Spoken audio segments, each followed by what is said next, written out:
Today I'm going to share how to get vibrant, glowing orange slices like these, while sharing some of my favorite pan pastel and colored pencil mixed media tips. Tip number 1, pan pastels are your time saver.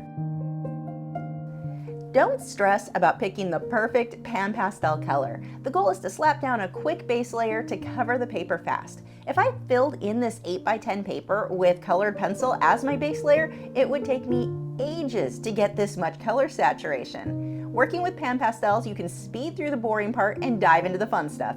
Add in the details with the colored pencils.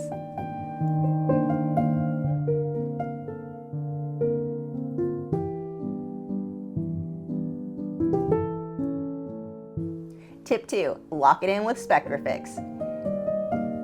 After laying down your pan pastels, give them a light mist of Spectrafix using a fine mist sprayer. I stick with the fine mist sprayer over the bottle the Spectrafix comes in to avoid heavier droplets. This seals the pan pastels so that your colored pencil will stick better and don't slide around. I go with Spectrafix because unlike many other fixatives, it doesn't darken my colors. The trick is to apply the layers of Spectrafix lightly. If you create a downpour on your art, the pan pastels will get darker in that case. Tip 3, dark paper, bold choices.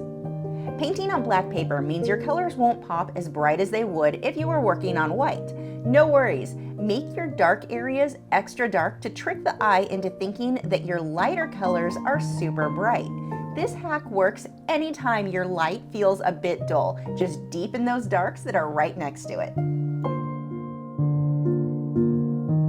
Are you enjoying these tips? You can follow along step by step, pencil stroke by pencil stroke with the real-time version of this full lesson over at patreon.com/Lachri. For as little as $6 a month, you will get access to this and all of my over 400 long-form lessons. Let me help you take your work to the next level.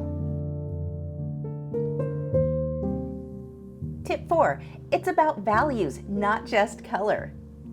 Forget chasing the perfect orange shade. Realism comes from nailing your values, those lights and darks.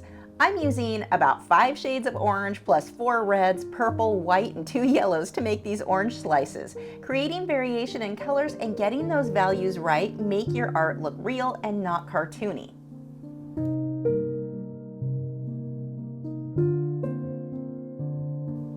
Tip 5, sharp pencils, big impact.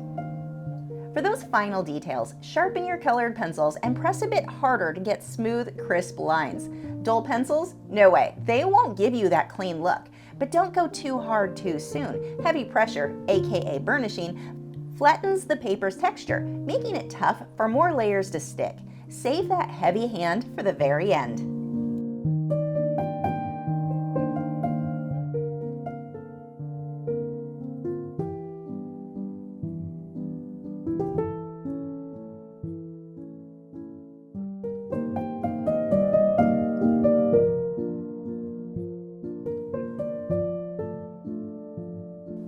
Tip 6, bright white highlights that last. For those shiny, realistic highlights, I use a mix of Brush & Pencil's touch-up texture and colored pencil titanium white from brushandpencil.com. This is an archival combo, meaning it won't fade, discolor, chip, or cause your other colors to yellow over time. It lets you paint precise, bright white highlights that pop. It's made for colored pencil art, so it's way better than other white paint hacks you might see. This is a must-have for my colored pencil toolkit.